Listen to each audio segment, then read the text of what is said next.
Hello, all you positive heads out there. It's so good to be back with all you beautiful reflections of the one source consciousness that creates and animates all things.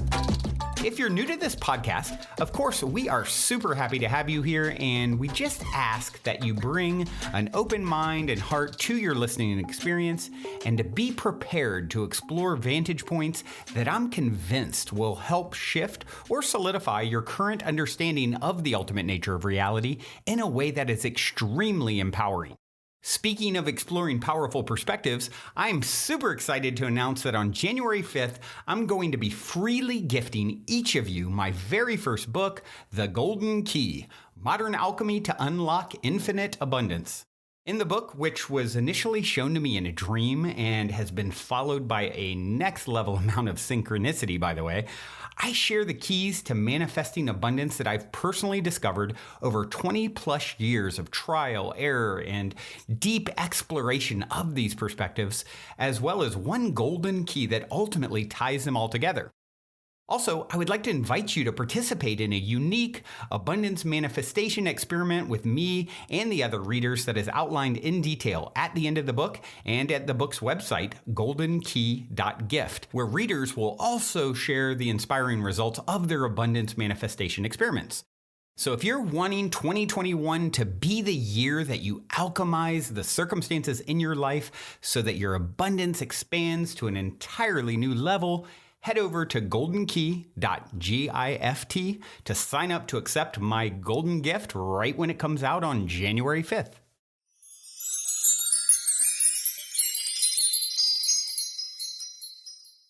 Hello, all you positive heads. On this week's P-Head Posse episode, our guest is positive head listener Alex Robson. Alex is a psychologist and anxiety specialist. Hi, Alex. Welcome to the show. Hello, Alexa. How are you today? I'm doing very well. How are you doing? Good. I'm good, thanks. Thank you so much for having us on the show. Honestly, it feels like such an honor. Thank you. Yeah, I'm so happy. And it's probably all in divine timing because I know that you actually messaged me a while ago, but I don't know if you know, on Facebook, when someone messages you that isn't your friend, it goes into this other mailbox. So It's funny because I didn't read it until just a couple weeks ago. And I really, I don't know, something about that. It always feels like divine timing. So I'm sure this is the perfect time that you're supposed to be here. And that's lovely. That's such a lovely way to think about it. Yeah, that's good. Thank you. Totally. Well, as we do on this show in general and on this podcast segment, which for those of you who maybe are new listeners to Positive Head, you might not have heard this segment, which is called the P-Head Posse segment, which is where we actually interview the listeners of the show, because all of you are doing such amazing, cool, beautiful things in the world, and we wanted to give you guys a opportunity to share about what's going on with you and what you're working on. So that is what this segment is, and it happens once a month, sometimes twice a month, depending. So, Alex, as we do on this segment of the show as well, we really love to hear people's stories and, what their journey's been like thus far, how they got to do what they're doing now. So, would love if you could share anything that, feels relevant to this podcast. Oh, absolutely. And thank you so much again for having us on. It is brilliant to be here and to be able to talk to the listeners. I am a long time listener, so it's just so exciting. I was so excited when you replied back. So my mission, just in life, I feel generally called to help people understand their anxieties and their stress responses and how they relate to their behaviours in the present moment. So I like to make sure I provide a safe and compassionate, that is key, compassionate space for people to change their behaviours, but to change them to fit more in line with the person that they want to be. We can change who we want to be, as I'm sure you know, all the time from moment to moment, and not a lot of people know that. So this basically is just, me trying to explain that, we can choose who we want to be, and there are specialists out there who will be able to help you with that journey. Yeah, I love that so much, choosing who you want to be, because I think that is the thing that is the most kind of defeating, is when you feel like, whether it's, and I've seen this with genetic stuff, like, oh, I have this thing in my family and now I'm gonna have it, or now I have it and there's nothing I can do about it, right, to change it, which we're now learning all about, like epigenetics and turning genes on and off, and that you're not fixed in that. And then going to the personality or disorders that you might have. It's like, I think that the most exciting thing about awakening, right, as a human is to realize, no, nothing is set and everything is really up to your choice. And that gives you power, right? So I think that's amazing that that's your passion and your mission. Yeah, it is. I mean, it started out with a psychology degree of, just being fascinated by the way that things work, the way that people communicate in the natural world, and thinking about all of the natural order of things and the cycles. And, I was always fascinated by that. And I was thinking, wow, there's actually a career in, talking to people, helping people, really sort of being there for somebody, which is also very important to me as well. I value kindness and compassion, and it is something that I am about. So I was able to then turn that fascination and that interest into actually, helping people, serving a purpose in this world, and also making a good career out of it as well, which is important as well for me. Totally. Absolutely. Have you always been interested in this? Like, what was your journey like when you were younger? And were you, this show is very spiritual and conscious, and that goes along with, I think, what you do. But was that a part of your upbringing, or what was kind of your journey like to this point? Absolutely. I mean, I had this one aunt. She was just phenomenal. She was the person who read me all the ghost stories, told me about the fairies at the bottom of the garden, that she would leave little bits of, feathers everywhere. And I would just be so excited to go around to her house, because she could always tell such a beautiful story that always had a moral to it. And I think that's another core value that I have personally, is as well as kindness. I really value authenticity, but also sort of morality and ethics and things like that, which fits so perfectly with psychology.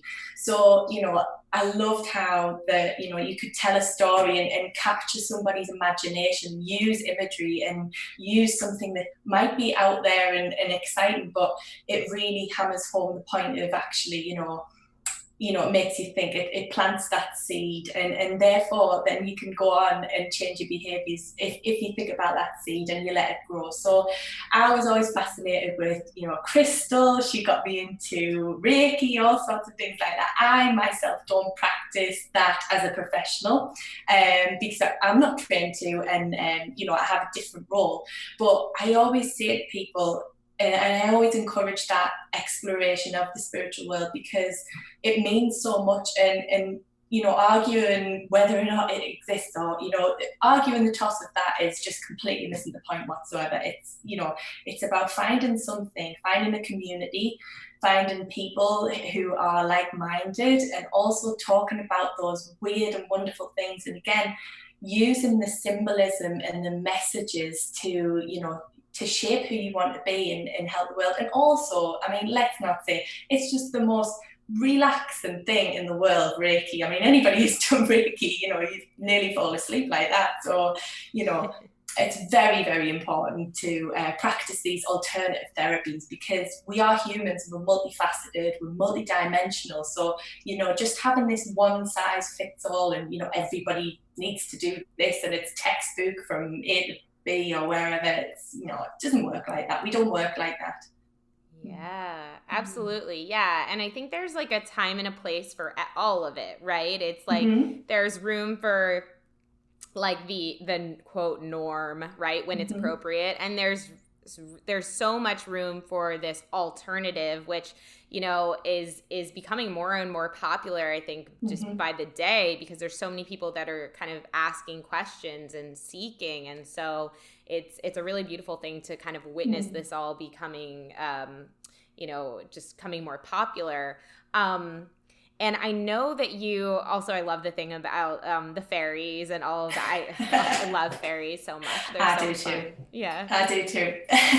And I know we're here like talking about anxiety, and I want to ask you more about that and how you work with anxiety, but I think that's like a big component to anxiety as well, is this idea, like when you feel like there's no magic in the world and you feel like you have no room to believe in anything, and that it's just all that it is what you can see, that is anxiety producing. I mean, that feels limiting and like boring and also sad, you know? We're like magical beings. I feel like we need to believe in magic.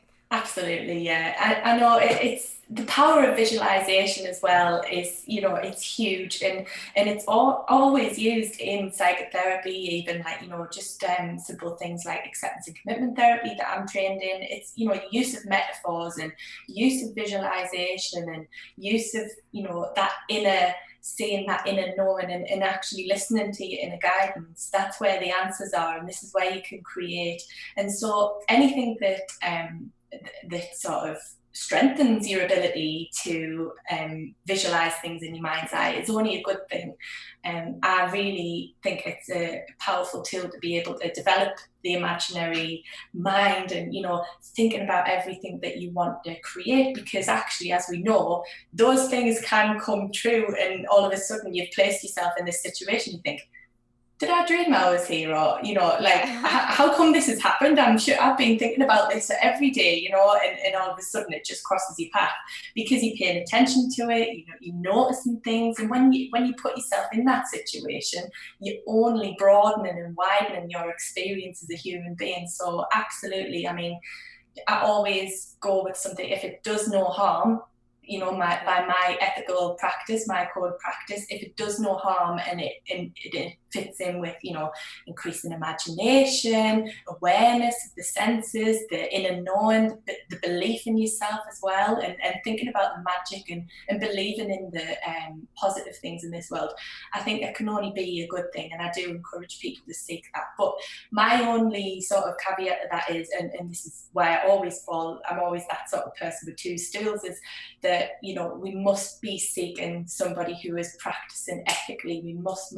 I mean, I see it time and time again. I saw somebody, a poor person on the Facebook group, who had been swindled out of something, and it breaks me heart. It really does, because I think, you know, there are people out there trained with a professional body. There will be people who practice ethically. I mean, ethical conduct is when nobody's looking, and that's who you need to find as a person, as a professional. They are doing right without even being watched, you know. So, I mean, you're trained in EFT, aren't you, Alexa? So you will have a governing body of emotional freedom technique, and that is who you need to find as a professional. So if you're going to explore these avenues, you must be looking for a registered body. That would be me only, because it's so sad. Yeah, totally. And I think that also goes into as well, like your like being in touch with your own feelings and like your own, I mean, there's like official, like you're saying, like registrations, right, and certifications and all that for sure. And then there's also just like your own, you know, this is why I think it's important to like develop that spiritual connection, because like you have that inner guidance that's kind of gonna give you red flags or kind of let you know, like, hey, kind of this is where you should go. This is going to be beneficial, or this is a little, I don't know. And I think that's an important part of like developing that as well as you're on this journey and as you're seeking help. And me too, you know, what's been really, really triggering for me and breaking my heart as well is the whole thing about all of these, like the cults and stuff that's been coming up. Have you been like, I haven't really watched any of the documentaries. I've heard like the highlights, and what makes me sad is that like those cults like NXIVM and all those things, they were actually like using real tools like that, that, like you said, you know, registered, certified, very helpful people use with their clients, like stuff that I use with my clients. They're using that with people and then combining it with something terrible, you know? And it makes me sad. I'm like, I hope that, you know, like this is going to now kind of like like I had an EFT client who has been doing sessions with me and she's been benefiting from it so much. And then all of a sudden one day she came, she's like, I have a question for you. I was like, what? She's like, my sister, she's like, I don't believe this. I just wanted to ask you, like, my sister said that EFT came from Nexium, like the yeah. And I was like, I really don't think it did, but I do think they probably used it there, you know, so that makes sense. Mm-hmm. So anyway, that's just to say, I know what you mean, and I agree with that. And it's important to develop your own like inner compass as well to like be able to suss that out. Oh, 100%. I mean, you know, there is always ways of making complaints as well. If you do go with somebody who's certified, they could get their license revoked, you know, it could have serious consequences. But again, it shouldn't have to be like that, because I say it all the time, ethics are when nobody is watching, you do the right thing. And I'm such a believer in that. And, you know, and it's so sad that the work that we do, we need to, you know, make no mistake, this is powerful stuff. This can change and transform a person. So yes, it could be used for good, but if it falls into the wrong hands and somebody who's unqualified or somebody who has malicious intent, then yes, it can be very dangerous. So that inner compass is so important, very, very important to develop. Yeah. Well, I would love if we could talk a little bit more about like the work that you do and about anxiety, because man, I know that probably everyone listening right now has struggled with that or is currently struggling with anxiety. So yeah, could you describe a little bit more just about how you like to work with people and So I've got a background in working with, when I first started off as a trainee health psychologist, I'm doing my doctorate at the moment, this is why the trainee title. So I work with victims of honour-based violence, FGMs, female genital mutilation, all the forced marriage, all of the hideous crimes in humanity, and especially against women and girls. So I sort of had a steep learning curve when I turned up to work. You know, I worked there for a few years, and what I would get through the door was just unbelievable. You know, it would just be a knock on the door and then everything would change. You know, you have to rearrange appointments and such. So my work as I studied as a health psychologist. I did a health psychology master's degree, and we learned about relaxation. We learned about, you know, the power of sort of behaviour change interventions, especially in terms of improving somebody's physical health. But what fascinates me the most, especially about the study of health psychology, is the connection between the mind and the body. So I noticed that there was quite a lot of mind-based exercises, but not a lot of body-based exercises. And I was thinking, well, how can we have this mind-body connection? Where's the body stuff? And why is there no sort of integration between the two? So at first I would try out the mind-based exercises with these severely traumatized people. And I would quickly find out that actually they're all, you know, bursting into tears, setting off, and thinking, right, okay, I need to switch this up. You know, that was my learning curve. I really learned a lot from that. So I then started to train in yoga, and then now I use yoga as that body-based way of getting in. But I think the way that I work is, and the thing that I found the most beneficial to somebody, especially in the sort of severe anxiety disorders with diagnosed PTSD, complex PTSD and everything like that, is just having that compassion and having that sort of regularity in appointments and being there for somebody, really listening to somebody, but also not giving advice and not giving self-care advice, because that is a real bugbear of mine. I mean, I don't know how many times I hear these people, you know, speaking to us and they say, oh, well, you know, everybody just keeps telling us to have a hot bath and, you know, I can't get over it. That, in my eyes, that is just get over it, have a hot bath, which I think is so damaging. So the way I like to work with people is to, again, work with that internal compass about, right, what is it that, never mind what everybody else says, never mind what you think, you know, is going on, never mind who you were before you even came in this room. How about we work on something different? So using the power of imagination, what would we want to be? What qualities do we want to have? So, okay, so if you were a calm person, show me what that would look like. Don't tell me, show me. What would other people say about that? What would other people go, oh, in the supermarket, that is a calm person. What would that look like? And once you start to get people to sort of imagine I'm all about the behavior. It's behavior, because I think for too long, yes, talking is very, very important. Use of language is crucial, but I want to see the doing. I want to see the behavior, because if you're not doing, you're not doing. You're not there. So let's see what we can do, and that almost like that fake it till you make it. What would that look like?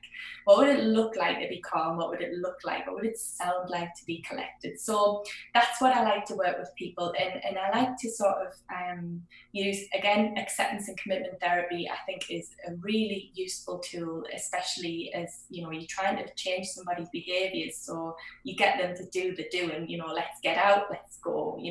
Let's go in that particularly triggering place, see what we can notice. So it's very practical and hands-on, my sessions. I do like to get involved in stuff. I don't just like to have that usual therapist conversations. The conversations are there. I do love the conversations, but there comes to a point where you've got to say, right, come on, let's do it. So I do push people to do that within their boundaries, and they always know that it's always going to be a thing.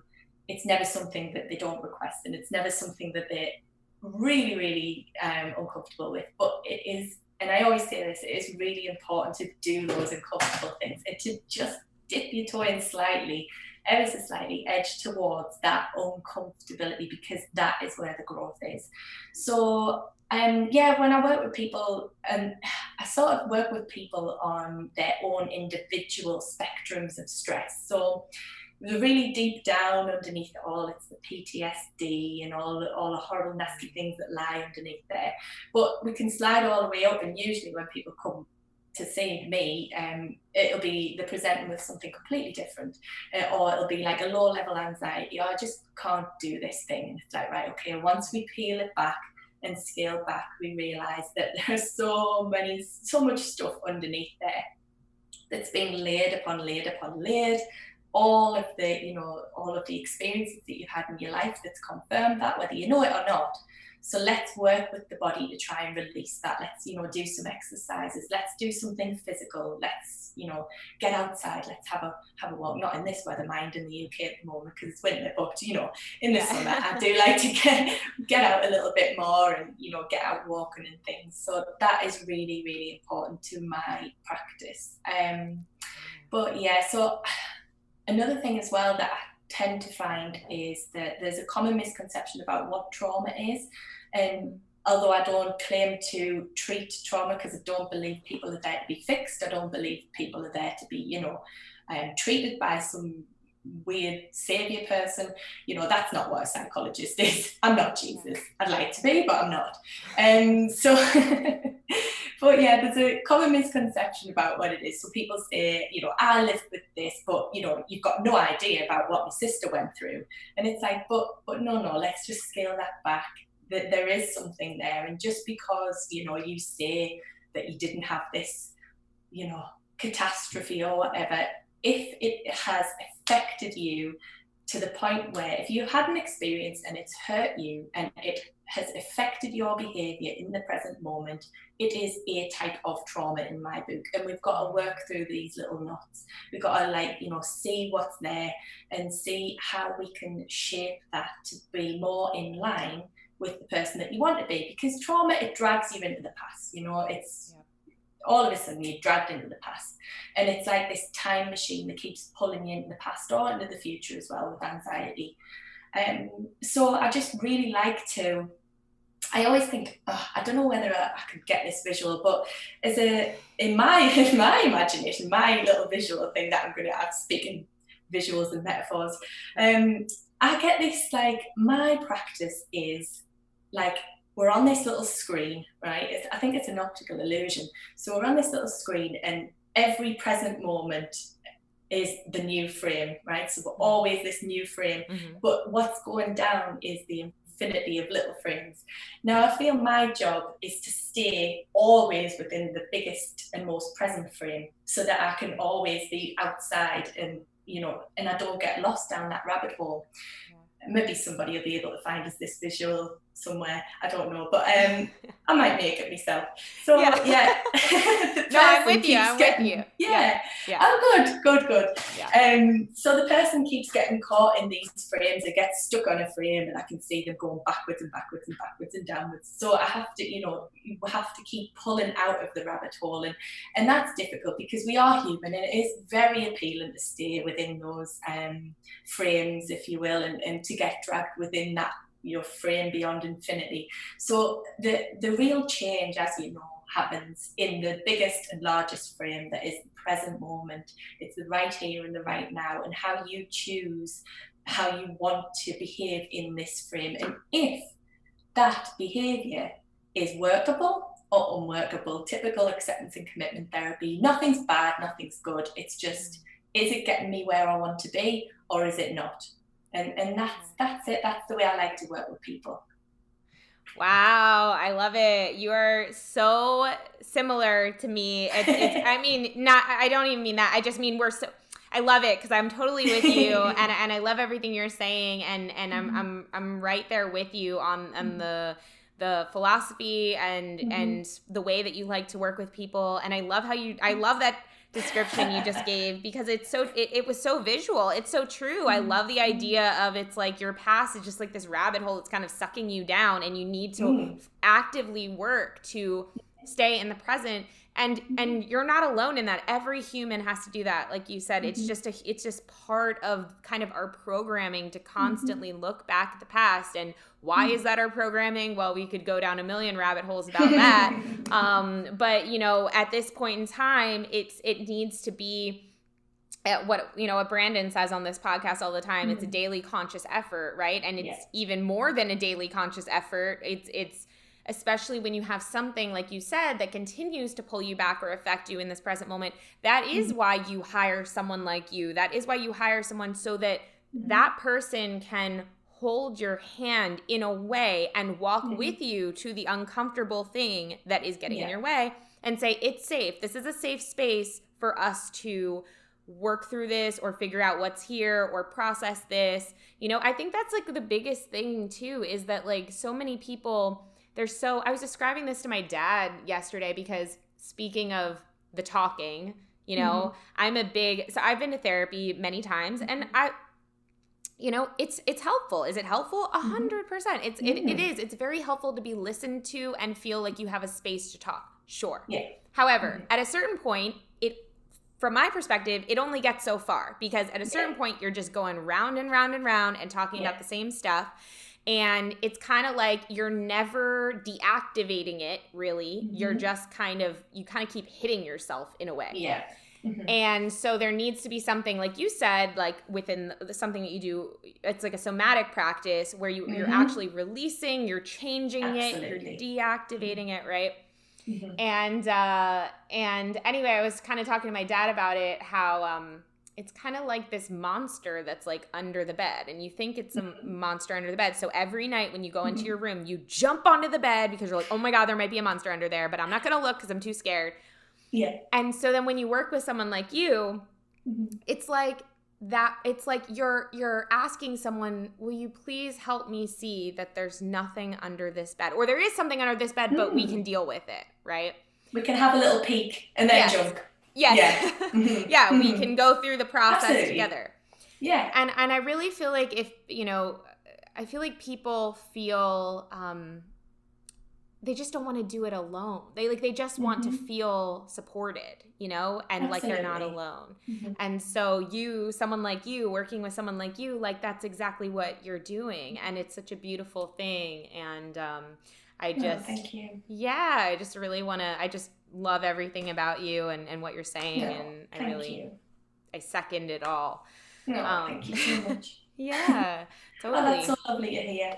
I mean, we are pretty solo. We're isolated type of workers, psychologists, therapists, counsellors. We very rarely speak to other professionals. We just speak to our clients, which is a very different relationship. So it's really nice to actually be able to connect with another, practitioner. I know you do EFT, which is so amazing. I would love to train in EFT.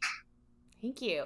Yeah. EFT, it would be a really amazing thing to like add to your tool belt, although it sounds like you have a lot of stuff, but it's a really good, I think, way to just get right into the body pretty quickly, you know? I love that somatic, you know, the really, really feeling within the body and that somatic experiencing. And, you know, that's another thing that I would love to get trained in, but you know what it's like, you almost get lost down the rabbit hole of training. Yeah.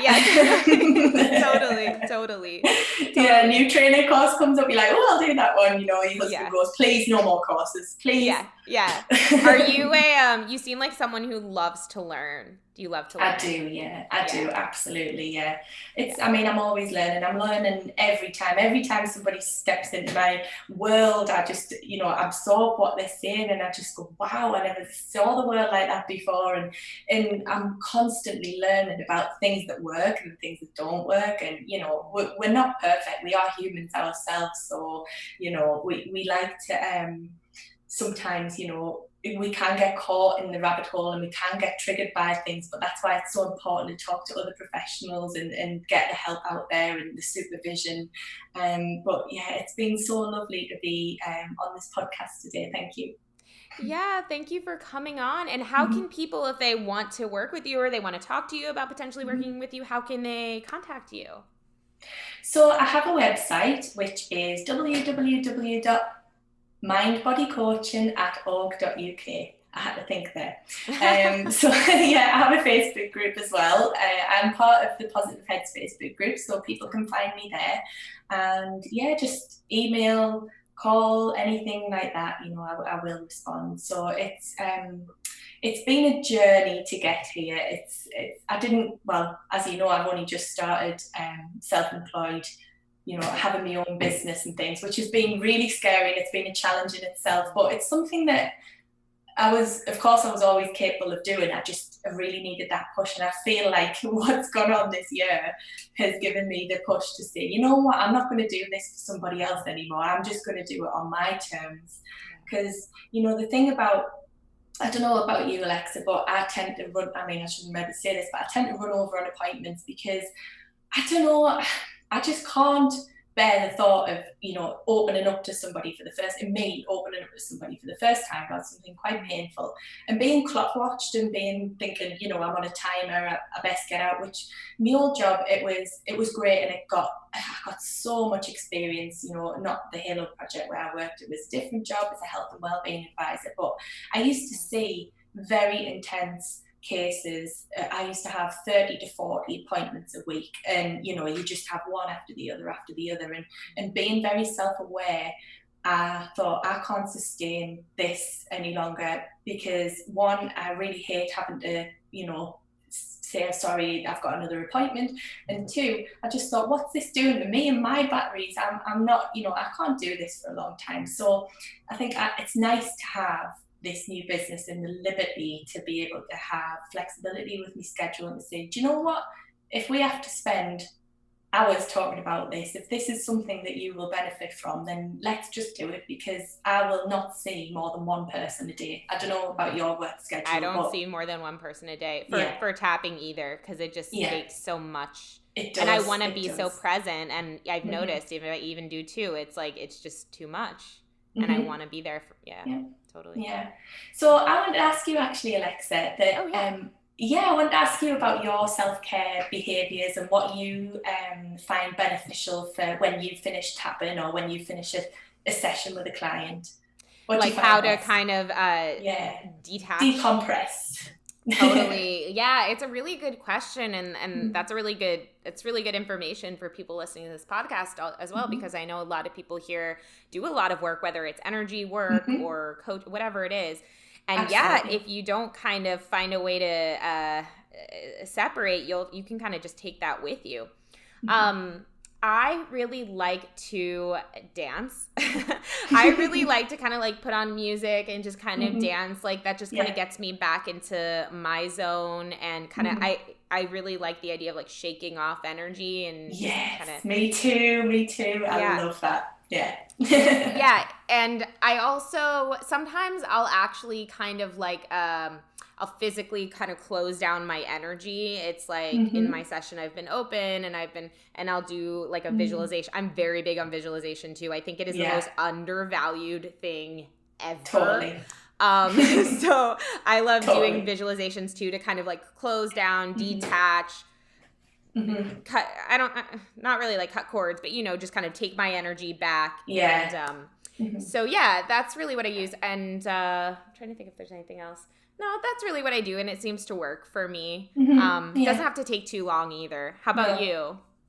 It's interesting, I like to cut cords because I see, that it's done now. I mean, a lot of people listening might have different variations of how they see cords and, the energies and whatnot involved in that. But for me, it is that in my brain, I no longer, this is case closed, book closed. For now, we can pick this up, we can record, the energy can still be there, or however you want to see it in the next appointment. But for now, I'm Alex, I've got a husband, I'm watching TV now, this is a different role. And so, I will take that almost like suit off and put it to one side. So yeah, I really love distance Reiki as well on YouTube. Oh, wow. Yeah, so you'll do that like after a session, like you'll put on a YouTube and you'll just kind of it's like recharging.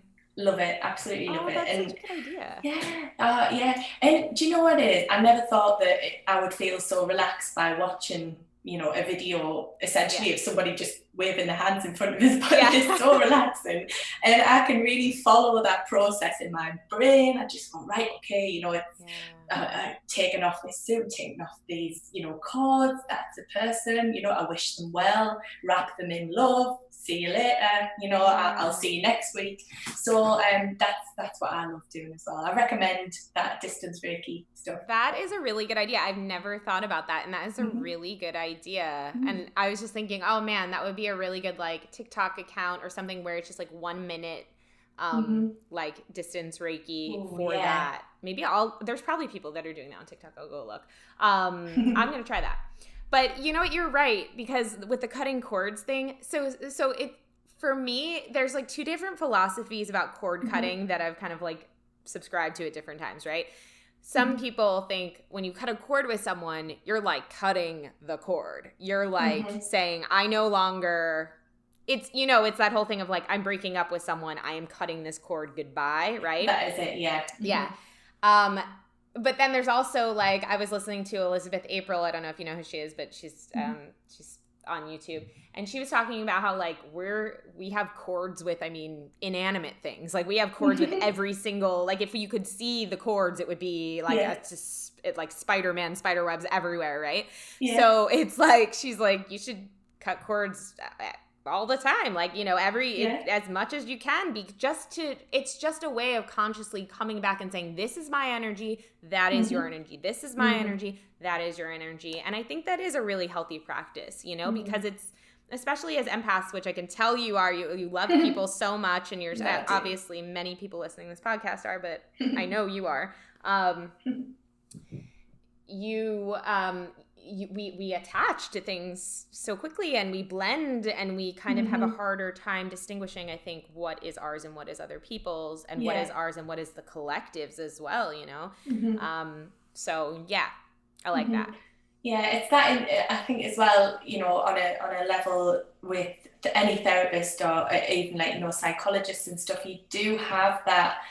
You almost feel somebody's, when they get a lump in their throat, you almost feel it for them. And, you can really pick up on somebody when they're just about to cry. And, you feel that as a physical thing sometimes. So to have that, you can then, just, if you just walk out the door and say, hello, I'm going to have me evening meal now, you would still be feeling that, and you would still be thinking that. And so if you don't just say to yourself, right, okay, that's it now for the day, the close sort of thing for now. It can weigh really heavy on your heart, I think.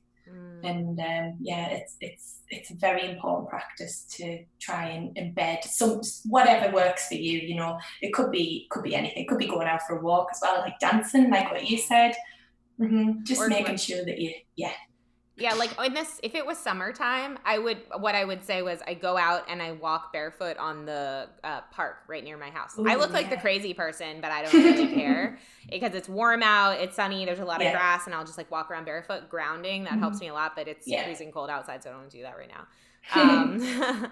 But you know what you just made me think of too, and I think this actually really connects to anxiety, is speaking of the chords, and if we're not constantly kind of in whatever way we can bringing our energy back to ourselves. I mean, think of when you're just on your phone and you're on a social media platform.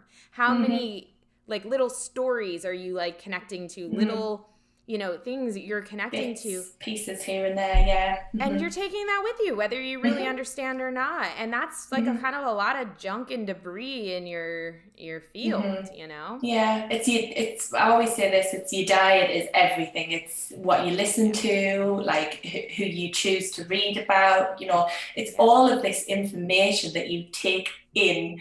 So you are taking that in, and that subconscious is just like that little tape recorder. It's going and going and taking everything in and listening to everything, and then all of a sudden you just have this random behavior. Well, you think it's random because it's not conscious, and it just throws everything up in the air, and you think, where the hell did that come from? Because I don't know anything about this. I wasn't scared of this before, now all of a sudden I can't. But it's that tape recorder that's going round and round. Are you know, things like getting out of bed on the morning, you know, have you had bad news? Do you read the news first thing when you get out of bed? You know, that's not something that your brain is going to want to get you engaged for. So yeah, just really being mindful of those behaviors. Sometimes I think people can underestimate the power of all of the social media. I mean, I struggle actually because I don't particularly. It's all right, it's got its use, but I don't like to be on there. And starting up a new business, you know, it was all this information like, you have to post every day, and this is what you need to do, and you do, they're all podcasts, everything like that. I don't mind podcasts so much. This is the first one I've done, so thank you very much. But the social media posts, they're so draining. And even if you hire somebody to do your graphics for you, even if you think that you're taking the load off, you're not. It's so draining. So sometimes I just think I'm going to take a step back. I mean, I moved house recently, so I took just a week off randomly, and I thought, you know what, the world didn't implode, so it's fine. You know, everything's still going. I still have followers and stuff like that. So, you know, I think people understand as well from that point of view. You're not a machine either. I've got people to see. I've got, you know, a life to live, and it certainly doesn't all involve social media. So that's another thing that I struggle with doing as an entrepreneur. Oh man, it is. And you know what? And I'm so glad you spoke to that, because you know what? I've had my business, this current business, for 2.5 years, and I have a podcast that I host with another Positive Head listener. It's called Inner Bloom. So we have that business, and then and then I have my healing business, right? And recently, this past week, we had this whole thing like social media like blew up, and like we got all this attention, all these new eyes, and it was great, and it was exciting, and it was like great. But you know what I noticed I did? Instead of going, oh great, like cool, now I have more than I had before, so I can relax, right? No, I did the opposite. I went, oh, now I have to work even harder. And then I was like, wait a minute, this makes no sense, because this is a trap. Like I'll just add more and more to my plate until I just want to shut it all down again. And it's not that we're moving into my mantra for 2021 is, and I have to find a way to say this, I think more in a way that better describes it, but what I'm saying right now is like more impact, less effort. Meaning, like, what if we can sit into this like feminine energy? What if we don't have to post like every single day, or we don't have to hustle so hard? What if we can just like cultivate? Be and receive and set our intentions, and when we do take action, have it be aligned action so that it's really impactful, and not just continue this like I gotta work. It's like that is so done, you know? This is why we left the employment jobs that we were so sick of, because, you know, it's that churning, working for somebody else, but all of a sudden you go, I'm going to start a business, it's going to be great, I'm going to have time to actually, you know, go for walks, you know, and I didn't see the light of day weeks on end when I was working. So it was just, but then it becomes the same because I'm stuck here doing all of the social media stuff, and I'm like, I talk to people and tell them to, watch your diet, watch what you're doing with, watch what you say, and I think I am not practicing what I preach. So I'm going to revisit that as well. It's an important reminder.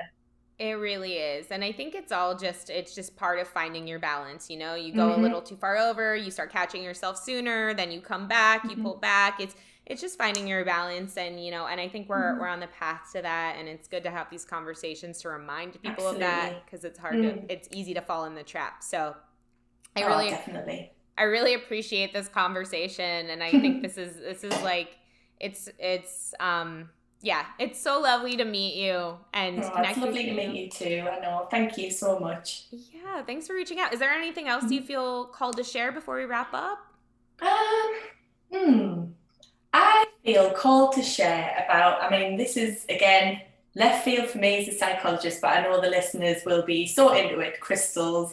So I personally love crystals because I think they're so beautiful. I love looking at them, and I do feel they do serve a purpose, because when you sit, you put your intention, whatever it is that you want this crystal in your life for. Every time you see that is a constant reminder of, right, okay, I should be doing the work. Am I aligned with, I don't know, I'm just looking at, where have I got one? Oh, I've got a citrine here. So I've got a citrine on my computer. So it's just like, right, okay, am I looking at opportunities, and am I bursting with positivity? Am I doing that? Or am I just, a little bit shut off and stuff like that? So I think it's a really important thing to explore. Again, they won't cure you of anything. They are not magical things in the sense of they won't make, you fly or what have you.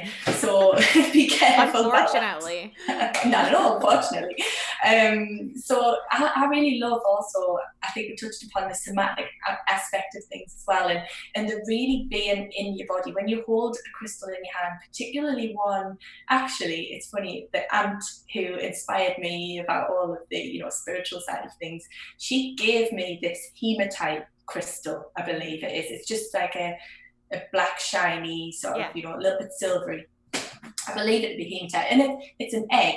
So as a child, as a little girl, I got this thing and I thought, oh, what an ugly thing that is. Yeah. It's not pink, it's not fluffy. What am I going to do with this?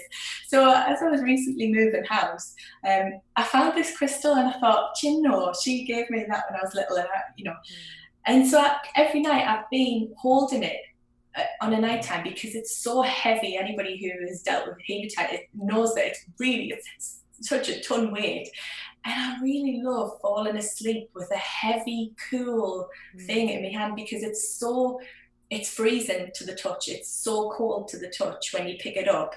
So it's a lovely thing to drift off to sleep with. It does make a clatter and it does roll across the floor, much to my husband's delight. He's like, what is that? But when it rolls off the bed, when I eventually fall asleep. But I do love it, and now I've put it under the pillow, just under my hand, so it doesn't roll. But it's such a nice thing to, I'm not sure what properties are, but it's just so, I find it grounded, because it reminds us that I am in my physical body. This is a lovely, cool thing, and the sensations are nice in my palm.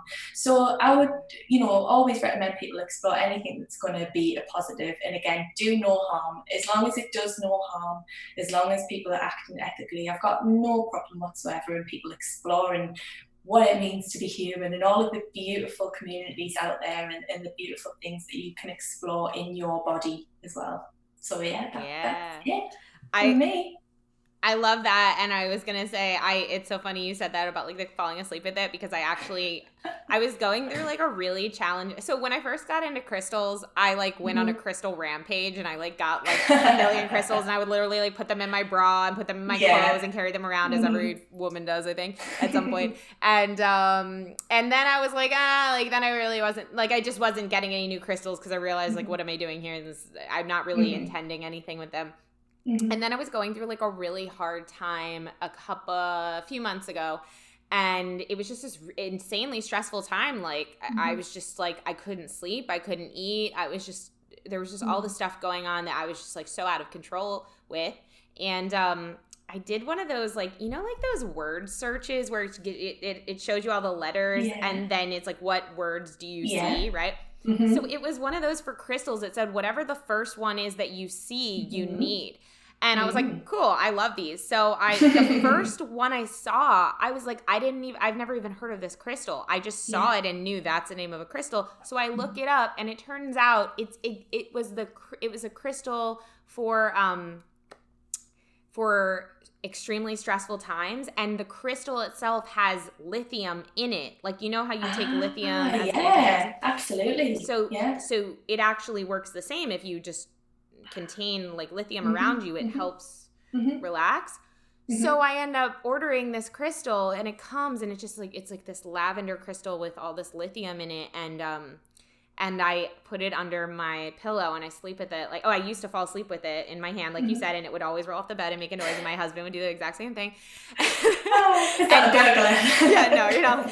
And now I put it under my pillow, and I sleep with it, and, you know, I love just knowing it's there. Sometimes I'll, like, hit my head, and it's, like, hard, like a rock, and I'm like, but at least I know it's there, you know? And and I really love the idea of crystals, like you said, like being, I have one right here, like just being a symbol for something, and just being a container of energy, you know, it's a great way to work with intention. And so I love that you're a proponent of that. And I just want to let you know, like, we're similar in more ways than we do. This is lovely. Yeah. Anyway, thank you so much, Alex, for being here. This is so beautiful. If you guys want to connect with Alex, we will put her website and what she mentioned in the show notes. So you should be able to find it there. Definitely reach out to her. She is obviously very knowledgeable and has a huge, huge heart, and, you know, wanting to connect with you. Yeah, of course. So thank you so much for being here. Thank you, everyone, for tuning in. And if you are a listener of this podcast and you also want to share about what you're doing in the world, please feel free to email me, alexa@positivehead.com. Would love to have more of you on here. And until next time, journey well, as Brandon says. Bye. Bye, Alex. Also, before we sign off, I wanted to remind you about the game with the universe on our website. You can choose the first number that comes to your mind, and it'll pull up that episode number of the podcast. I've been saying this is a great way to co-create synchronicity and magic with your higher self for quite some time. And if you go to positivehead.com/universe, there is a super fun and simple interface to play this game with your higher self. I firmly believe just by setting the intention to play in this way, it opens up the door for magic, and it's a synchronistic way to hone in on nuggets of wisdom out of the huge catalog of episodes that are specifically appropriate for you at this time in your journey to becoming the next greatest and greatest version of yourself. And it also makes for a super fun way to spark the curiosity of friends and family by having them choose a number, so they'll hopefully go and check out their number as well, which I greatly appreciate because it helps us to spread the word about the podcast. Once again, the address is positivehead.com/universe. And as a quick reminder, if you're curious to learn more about Purium superfoods and why I take them almost every day, be sure to also check out positivehead.com/transformation. On this journey of becoming the next greatest and grandest version of ourselves that we have all embarked upon, I cannot stress the importance of managing your physical vibration enough. And quite honestly, Purium has put together the simplest plan I've found to do so. I have my favorite, the appleberry shake, at least 5 times a week. Once again, to learn more about the Purium transformation, go to positivehead.com/transformation. Or if you want to keep it simple and just try out my favorite, the appleberry shake, you can go straight over to ishoppurium.com and be sure to use code positivehead for 25% off. I'll spell that for you. It's ishoppurium.com. And be sure to use your Positive Head 25% coupon code.